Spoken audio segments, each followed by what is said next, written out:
네, 한국당 차기 원내대표 선출을 위한 선거전이 뜨겁게 달아오르고 있습니다. 네, 여당과의 협상 최종 책임자이자 총선에까지 영향을 미칠 수 있는 만큼 관심이 더 집중되고 있는데요. 이 원내대표 후보 중에 한 분이시죠. 삼선의 김학용 의원, 오늘 스튜디오에 직접 모셨습니다. 안녕하십니까? 네, 반갑습니다. 안녕하십니까? 반갑습니다. 오늘 오전에 출마 제가 선언. 멘트를 먼저 하겠습니다. 예. 자유한국당의 안성맞춤 원내대표가 되겠습니다. 안성 출신 김학용입니다. 제가 준비했던 이야기였는데 오늘 출마 선언하실 때도 그걸 제일 먼저 하시더라고요. 네. 그래서 혹시 출마 선언하고 다른 방송 나오신 적 있습니까? 없습니다. 처음입니다. 감사합니다. 그리고 안성맞춤은 안성 국회의원만 쓸 수 있는 고유명사입니다. 예. 일단 오늘 출마 선언 하실 때 하셨던 얘기 먼저 하겠습니다. 네. 김 의원께서 강한 야성 발의를 이야기를 하셨는데 네네. 김성태 원내대표 같은 경우도 들깨 얘기하면서 아주 강한 야당의 모습을 보여줬습니다. 1년간. 차별성이 있다면 뭐가 좀 있을까요? 저희가 쉽게 설명을 좀 부탁드립니다. 예, 김성태 원내대표가 됐을 때는 문재인 대통령 지지율이 고공이고 예. 저희 지지율이 두 자리도 못 미치는 정말 어려운 여건 속에서 출발을 했고 그렇기 때문에 그야말로 들깨 정신 아니면 오늘이 있을 수가 없었다. 그래서 김성태 지난 1년 동안의 가장 큰 성과는 역시 자유한국당의 고질적인 이미지인 무기력한 웰빙 정당, 귀족 정당 이미지를 벗어던지고 야당으로서의 변신을 한 거. 단식도 하시고. 예, 그것이 대단히 큰 성과라고 저는 생각이 되고요. 저는 이제 들깨 정신을 이어받아서 좀 업그레이드해서 예. 진돗개가 되겠다. 진돗개요. 그렇게 지금 이야기를 하고 있습니다. 무슨 이야기냐면은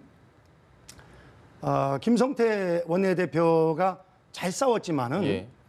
저희가 이제는 수권 정당으로서의 면모를 갖추기 위해서는 들깨만 가지고는 안 됩니다. 예. 다시 말씀드리면은 온 국민의 사랑을 받는 그런 정치를 해야 되고 또 그리고 정의로운 정치 그리고 국민을 위하는 정치 그것이 저는 진돗개에 녹아 있다고 생각이 됩니다. 그래서 좀 업그레이드 해가지고서 반대만 하는 그런 야당이 아니고 능력과 비전을 갖춘 새로운 수권 정당을 만들어나겠다. 그래서 제 임기 동안에 지지율 40%로 끌어올리겠다. 40%. 그게 제 목표입니다. 알겠습니다. 더 잘 싸울 수 있다. 이런 말씀. 이게 장점인 것 같고 또 하나 가장 내가 원내대표로서 큰 장점이 있다면 좀 뭐라고 꼽아주실 수 있을까요? 지금 언론에서 이런저런 이야기를 합니다마는 예.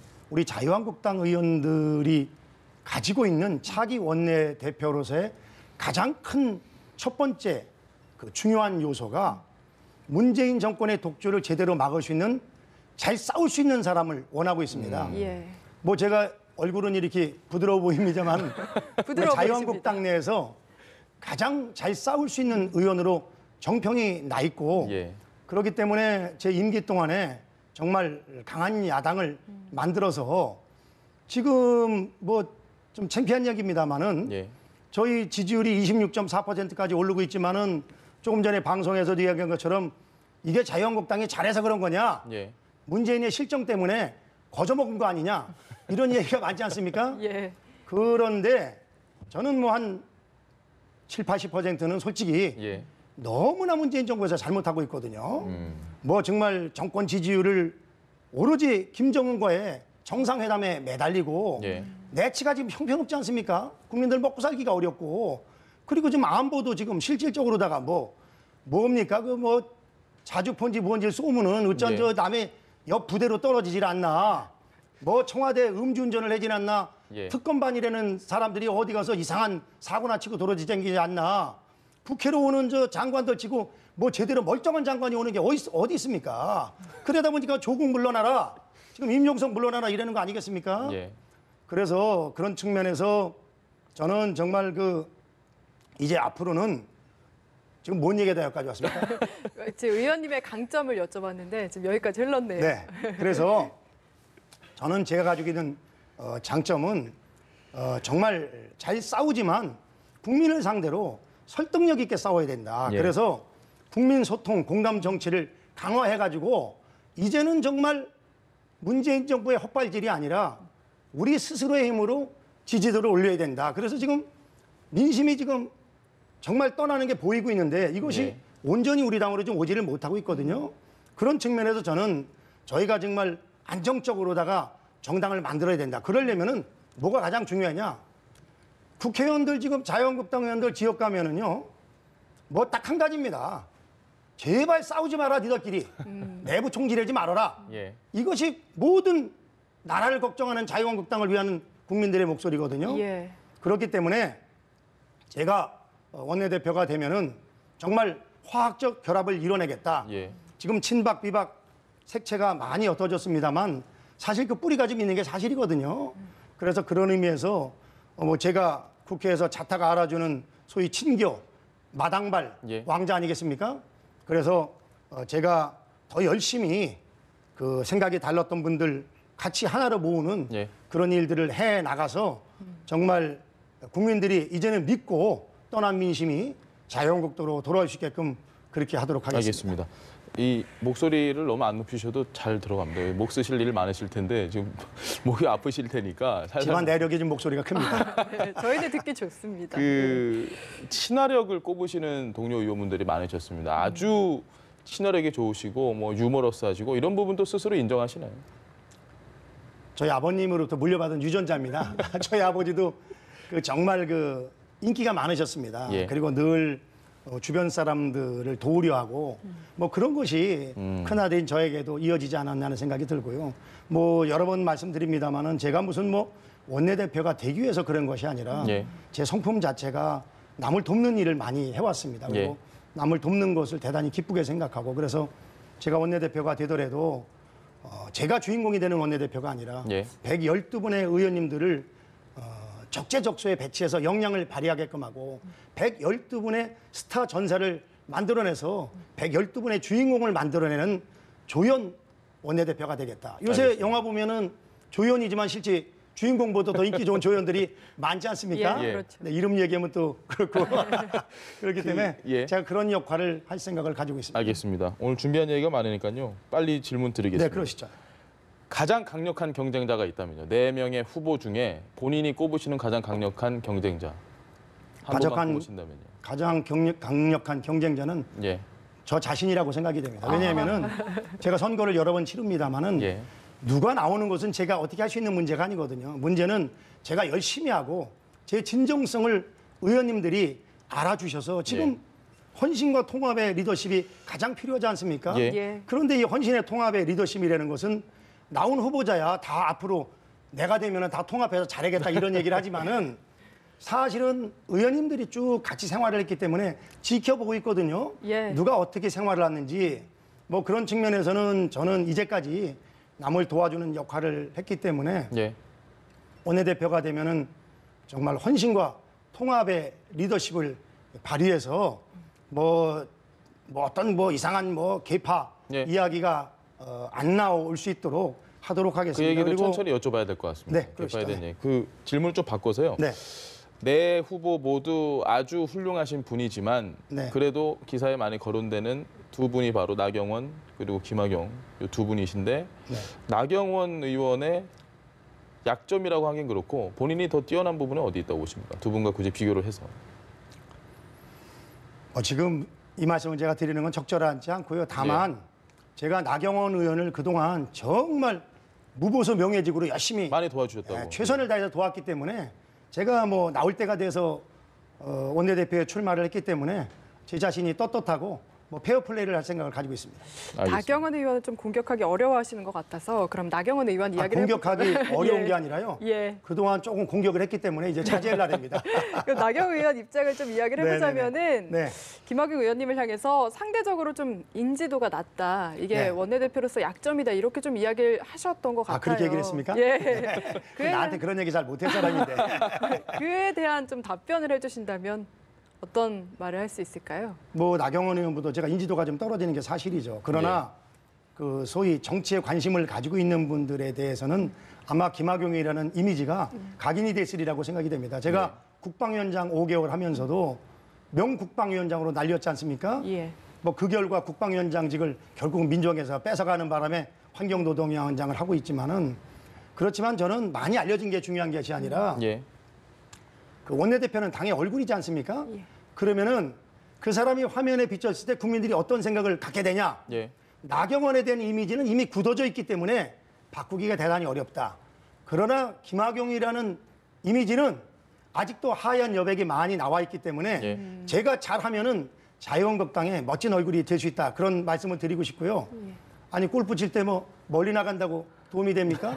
오비 나면 꽝이죠. 제대로 다 올바른 방향으로 나가야죠. 그래서 원내대표 선거라는 저는 아주 게, 올바른 방향으로 열심히 하도록 하겠습니다. 어차피 원내대표 선거라는 게 뭐 인지도보다는 당내 의원들을 대상으로 하는 거기 때문에 그분들의 의중이 중요할 텐데 네네. 또 하나의 약점으로 거론되는 게 지금 개파에 대한 이야기 많이 하고 있지 않습니까? 친박, 비박, 뭐 잔류, 복당 낡은 프레임이긴 하지만 어쨌든 그에 대한 우려가 많은 것도 사실이신데 김 의원께서는 복당파 이미지가 너무 강하다. 오히려 이게 약점으로 작용할 수도 있다라는 분위기도 있습니다. 이에 대해서 네, 어떻게 좋은 질문해 주셨는데요. 예, 뭐 모든 의원님들은 아니지만 그래도 꽤 많은 의원님들이 그런 걱정을 하시는 걸로 알고 있습니다. 그런데 사실 정치를 하면서 친불친이 없을 수는 없거든요. 예, 그리고 굳이 나누면은 친박과 비박이 아니었던 사람이 어디 있습니까? 비박이라는 게 뭐냐면요. 예, 박근혜 전 대통령이 대통령 되고 난 후에 친박 중에서 예. 사랑을 못 받은 의원들이 비박입니다. 그러니까 제가 김무성 대표가 사랑을 못 받으니까 그 비서실장에 제가 사랑을 받을 수 있겠습니까? 그러다 보니까 비박이 된 거지. 저는 대통령 선거를 2번 다 박근혜 대통령을 열심히 도운 사람이고요. 예, 다시 말씀드리지만은 친불친이 문제가 아니라 조직의 장을 맡았을 때 예. 누가 더 공정하게 그 조직을 올바른 방향으로 이끌어가냐, 그것이 대단히 중요하다고 생각이 되고요. 또 한 가지 제가 미리 말씀을 드리면은 예. 또 제가 김성태 원내대표와 절친이다 보니까 예. 그 김성태 원내대표를 좋아하는 분도 대단히 많습니다만 사실 또 원내대표를 하다 보면 또 적이 생기지 않습니까? 그렇죠.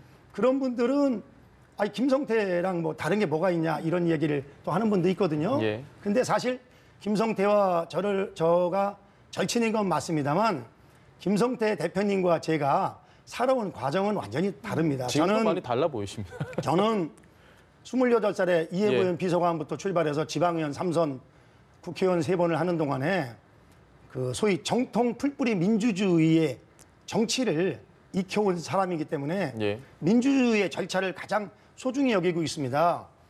그 김성태 원내대표는 강한 투쟁성이라는 것이 결국은 어려운 여건 속에서 생활하면서 중동 근로자 출신 중에서 제일 고위직까지 올라간 분 예. 아니겠습니까?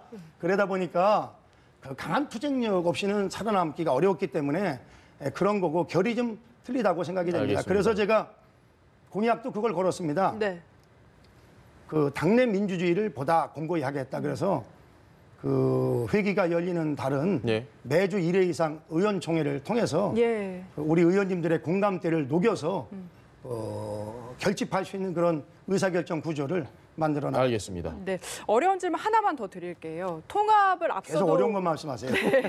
하나만 더 드리겠습니다. 앞서도 말씀하셨고 계속해서 여러 인터뷰 통해서 보수 통합 이야기를 하시면서 네네. 바른미래당과도 연대를 하고 태극기 부대까지 껴안아야 한다고 하셨어요. 근데 바른미래당에서 사실 한국당으로 돌아오기에 이 태극기 부대가 좀 부담 요소가 아닐까 싶은데요. 이 부분은 어떻게 해결하실 생각이신가요?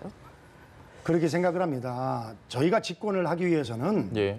극우나 국자는 소수 정당이 지향하는 목표점이라고 생각이 됩니다. 그렇기 때문에 저희는 역시 합리적인 보수를 끌어안아야 되는데 예. 저는 여기에다 따뜻한 보수를 하나 얹자. 안보 같은 측면에서는 확실하게 보수의 가치를 존중하되 경제 측면에 있어서는 이제 어려운 사람을 어루만지는 그런 보수가 되겠다 이런 생각을 가지고 있고요. 예. 태극기 부대, 뭐 부대가 적절한지 모릅니다만은 예. 그 중에 제 지지자들도 많이 계십니다만은 예. 사실은 그 상당수 분들이 아주 애국심이 충만한 분들이기 때문에 그렇기 때문에 저는 그 태극기 부대를 이끄는 그런 그 아주 그 소위 방향이 잘못된 분들 빼놓고서는 저희는 같이 하는 게 맞다고 생각이 되고요. 예. 또 바른 미래당은 사실은 뭐 그 저희와 당연히 그 민주당 독주를 막기 위해서 야권 공조를 해야 될 때지만 바른미래당뿐만이 아니라 여타 정당도 저희가 예. 최선을 다해서 끌어안아야 되고 또 사안별로 공조를 해야 되리라고 생각이 됩니다. 태극기 부대 얘기가 나왔으니까 탄핵 얘기를 안 할 수가 없습니다. 지금 김무성 의원 같은 경우도 이 박근혜 전 대통령 탄핵과 관련해서 석방시켜서 불구속 상태 재판을 추진을 하고 있고 뭐 본인께서도 사면에 대한 이야기도 하신 적이 있고 탄핵에 찬성해서 나가셨는데 이 사면에 대한 이야기를 하신다. 얼핏 봐선 결이 좀 달라 보입니다. 자세한 설명 좀 해주십시오. 예, 좋은 질문 해주셨는데요. 그 두 가지는 완전히 틀리다고 생각이 됩니다. 예. 박근혜 대통령이 탄핵을 하게 된 것은 최순실 국정농단 사태에서도 밝혀진 것처럼 대통령으로서 도저히 이해할 수 없는 비상식적인 행동과 처신, 또 생활 양식 이런 것들이 국민의 공분을 사한 거거든요. 세월호 관련이 연결이 돼가지고서. 예. 그런데 저는 현직 대통령에게 가장 무거운 징벌은요, 대통령직을 중간에 물러나는 거라고 생각이 됩니다. 박근혜 대통령이 그 당시에 무슨 개인적인 이득을 취하거나 어떤 사적인 그 소위 그 이권에 관련돼서 그런 것은 아니거든요. 그렇기 때문에 지금 33년형은 너무나 가혹하다. 이런 잣대로다가 모든 전직 대통령을 털기로 말하면은 제가 어느 방송에도 얘기했습니다만 50년 이상 안 나올 사람은 없다. 그만큼 박근혜 전 대통령은 최소한도 개인적으로는 예. 무력이 없는 분이다 그런 생각을 가지고 있고요. 예. 그러기 때문에 그런 거고 지금 현재 불구속 재판을 받도록 해야 된다는 거 제가 얘기하는 특별사면 문제는 모든 국민은 도주의 우려 그리고 증거인멸의 우려가 없는 이상은 예. 불구속 재판을 받도록 하는 것이 원칙입니다. 그런데 지금 아니 박근혜 이명박 대통령이 지금 도주를 하겠습니까? 증거인멸을 하겠습니까? 그리고 얼마나 오랫동안 지금 감옥에서 고생을 하십니까? 당연히 국민으로서 개인 방어권을 제대로 행사하기 위해서라도 저는 분명히 불구속 상태에서 재판을 받는 게 맞고 재판 절차가 이루어지면은 그 국민의 동의 절차를 거쳐서 특별 사면하면 하는 것이 맞다고 생각이 되고요. 예. 한 가지 꼭 말씀드릴 것은 제가 이렇게 얘기한다고 저 안 찍을 저 특별한 강성 친박들이 저를 찍겠습니까? 전혀 그런 것 때문에 그런 거 아니고요. 김무성 대표도 그런 뜻은 전혀 아닌 것 같고 아마 본인이 박근혜 대통령의 가장 큰 희생자이고 또 그리고 분당 사태의 책임자로서 결자 해제하려는 그런 아마 마음이 아닐까 알겠습니다. 생각을 했는데 저랑 뭐 사전에 상의한 적은 전혀 없고 예. 언론을 통해서 봤습니다. 시간이 거의 다 돼서요. 이거 하나 여쭤봐야 될 것 같아요. 김영우 의원 같은 경우는 최근에 의원 112분에게 편지 다 돌렸다고 합니다. 네네. 히든 카드 있으십니까? 그런 어떤 전략 같은 게? 저요. 예. 전략을 지금 도출하면 안 되잖아요. 결국은요. 가장 중요한 것은 의원님들을 대상으로 하는 선거기 때문에 예. 저는 평상시에 이미 다 판가름이 됐다고 생각이 됩니다. 그래서 제가 보는 관점에서는 이미 예. 누구를 원내대표로 선택할지 저는 글쎄 95% 정도는 이미 마음을 굳혔다고 생각이 되고요. 남은 5%의 부동표를 잡기 위해서는 정말 진정성을 가지고 의원님들 계속 자주 만나고 또 호소할 생각을 가지고 몇 분이나 지금 만나셨습니까? 다 만나고 벌써 한 두세 바퀴 돌고 있죠. 두세 배 벌써 네, 두세 배. 그럼요. 그분들 만나 보시니까 느낌 오실 거 아닙니까? 그분들이 앞에서든 뭐 어떻게 해서든 대충 의사 표시를 할 텐데 지금 계획대로 좀 되고 있으신가요? 112분 중에서 당원권 정지된 분 9분 빼놓고 예. 103분이 투표를 하게 돼 있으니까 예. 52표를 얻으면은 그렇죠. 1차 당선이거든요. 예. 지금 아마 자유한국당 의원 숫자가 좀 불어나 있는 건 사실인 것 같습니다. 다 자기를 찍을 걸로 계산을 했기 때문에 한 200명 정도 되는 것 같은데 뭐 그럼에도 불구하고 많은 의원님들이 그 차기 원내대표로 잘 싸울 수 있는 강한 야당 예. 또 그런 투쟁력 있는 원내대표를 현재 원하고 있기 때문에 뭐 그런 측면에서 상당히 폭넓은 지지를 받고 있다고 말씀을 드립니다. 예. 마지막으로 하나만 여쭤볼게요. 김영우 의원과의 단일화. 마지막이 아니라 계속 물어보셔도 돼요. 예, 저희가 시간이 부족해서요. 네. 단일화 변수도 지금 나오고 있는데 김영우 의원과의 단일화 여부 좀 예상해 볼 수 있을까요? 제가 아주 김영우 의원은 개인적으로 내 친동생 같은 사이고 예. 가깝게 지내고 있습니다. 뭐 김영우 의원이 우선 최선을 다해서 하는 것이 맞고요. 김영우 의원이나 저나 생각이 거의 다르지 않고 지향하는 바가 같기 때문에 아마도 단일화의 길은 열려 있다고 생각이 되고 또 김영우는 아주 젊은 친구고 예. 앞으로 우리 자유한국당의 소중한 자산이라고 생각이 되고 저도 앞으로 가깝게 지내도록 하겠습니다. 저희 방송 나오셨으니까 이제 끝으로 약속 하나 좀 부탁드려도 될까요? 뭐예요? 나중에 원내대표 당선되시고 나면 꼭 저희 연합뉴스 TV와 인터뷰 제일 먼저 해주시고 스튜디오에도 제일 먼저 나와주신다. 뭐 이런 약속 부탁드려도 되겠습니까? 최선을 다하도록 하겠습니다. 아, 좀 두루뭉술한 답변이 아닐까 싶은데요. 최선을- 긍정적으로 예, 들어보도록 하겠습니다. 알겠습니다. 지금까지 자유한국당 원내대표 선거에 나선 삼선의 김학용 의원과 함께했습니다. 말씀 잘 예, 오늘 들었습니다. 고맙습니다. 감사합니다. 예.